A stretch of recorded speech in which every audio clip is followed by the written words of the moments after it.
So previously I can't just finish this topic, so we continue in this topic.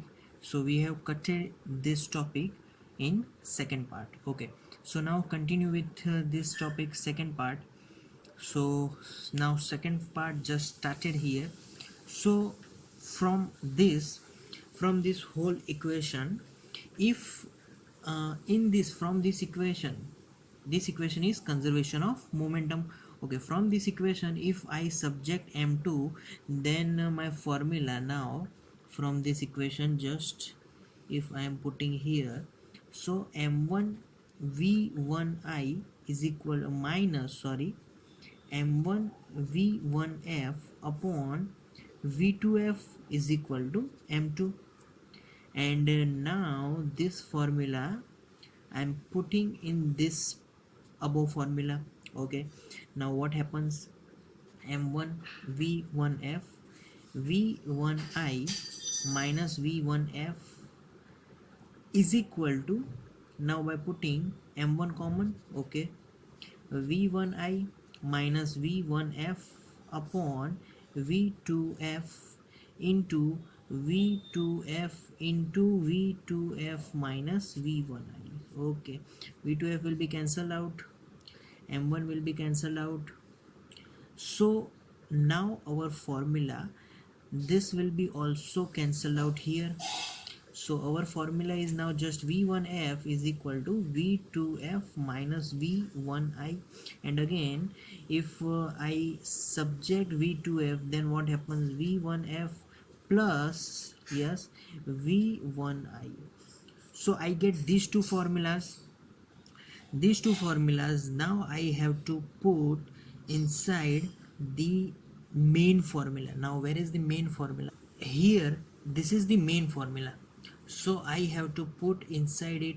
So now my formula becomes m1 v1i is equal to m1 v1f, and now by putting v2f, so here plus m2 into the bracket 1 v1f plus v1i. So from this formula I just put v2f formula from here. Okay, now I have to find just v1f. Okay, so m2 inside, so new formula becomes m1 v1i is equal to m1 v1f plus m2 v1f plus m2 v1i. Okay, now v1f on right hand side, other terms left hand side. So other term just move to left hand side, so this will become m1 v1i minus m2 v1i is equal to, now v1f will be common, so m1 plus m2. Okay, v1f just subject it, so here we get v1f is equal to, from this equation v1i will be common, so v1i into m1 minus m2 upon m1 plus m2. So this is our formula for final velocity of first object here. So this is our v1f. Okay, now I am finding the v2f formula. So to find v2f formula, put this formula into the main formula here. So now our formula becomes that m1 v1i is equal to m1, yes, this v2f minus v1i and plus m2 v2f. Clear? Okay, so m1 v1i is equal to m1 v2f minus m1 v1i plus m2 v2f. Clear? Okay, now I have to subject v2f here. So v2f on the one side and other terms just we have to move on the other side.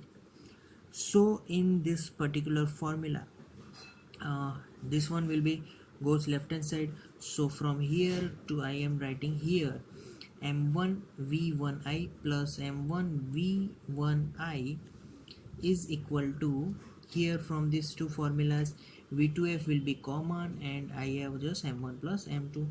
Okay, so this will be 2m1 v1I is equal to v2f m1 plus m2. So v2f will be subject is equal to 2m1 v1I upon m1 plus m2. So this is the final velocity of our second object. Okay, now we are moving on to the cases. First, case 1, if my objects are same, what will be the final velocity of first object? Then it will be become 0, because here m1 is equal to m2, so this will be 0. And what is v2f? So 2m1 v1I upon 2m1 will be cancelled out, so v2f is equal to v1I. So final velocity of second object is equal to initial velocity of first object. Simple. Okay, and so now my second case is m1 is very much greater than m2, so m1 is very much more.